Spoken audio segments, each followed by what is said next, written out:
કચેરીમાં કથિત ભ્રષ્ટાચારના મામલે વહીવટી તંત્રે કડક કાર્યવાહી હાથ ધરી છે। ફરિયાદી દીપક આફ્રિકાવાલા દ્વારા કરવામાં આવેલી રજૂઆત બાદ સમગ્ર મામલે પ્રાથમિક તપાસ શરૂ કરવામાં આવી હતી।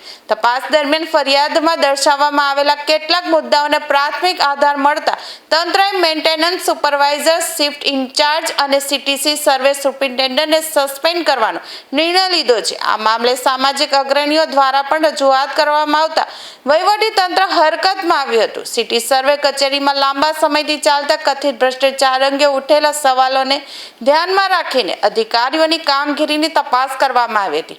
તપાસના પ્રાથમિક તારણોના આધારે જવાબદાર અધિકારીઓ સામે સસ્પેન્સની કાર્યવાહી કરવામાં આવી છે। સિટી સર્વેની કચેરીમાં મેન્ટેનન્સ સર્વેયર, રસ્તેદાર અને સિટી સર્વે સુપરિન્ટેન્ડન્ટ સુધીના લોકો આમ જનતાને પુષ્કળ હેરાન કરે, વકીલોને પણ પુષ્કળ હેરાન કરે અને કોઈ પણ કામમાં પૈસા વગર કોઈ કામ કરતા નહોતા।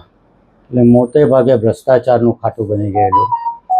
મારા 22 આસિસ્ટન્ટ છે, બધા રેવન્યુની પ્રેક્ટિસ કરે છે। આ બધાની પણ ફરિયાદ હતી અને મારા અત્યારે ઓફિસમાં આસિસ્ટન્ટો છે એની પણ ફરિયાદ હતી કે આ લોકો એન્ટ્રીઓ પાડતા નથી, મિલકત વેચાણની તબદીલની એન્ટ્રીઓ પાડતા નથી અને વારસાઈમાં પણ વાંધાઓ ઉઠાવે છે અને બધામાં જ પૈસા ન આપીએ તો આ અરજી પરત મોકલી દેવામાં આવે છે। તો આ સંદર્ભમાં મેં કલેક્ટરશ્રીને, મુખ્યમંત્રીશ્રીને, મહેસૂલ મંત્રીશ્રીને પણ લેખિતમાં રજૂઆત કરેલી અને એક વખત તો સુપરિન્ટેન્ડન્ટ ને હું રજૂઆત કરવા ગયેલો, હર્ષસિદ્ધિ મેડમ છે, તો તેમને મને એવું કીધેલું કે અમે બધું કાયદેસરનું જ કામ કરીએ છીએ, અમારી ઓફિસમાં તમારે આવવાનું નહીં। તો એના સંદર્ભમાં અમે વકીલોએ રેલી કાઢેલી, વકીલ મંડળના તમામ હોદ્દેદારો કલેક્ટર ઓફિસ આવેલા અને રજૂઆત લેખિતમાં પણ કરેલી અને પુરાવા સાથેની વાતો પણ કલેક્ટરશ્રીને કરેલી।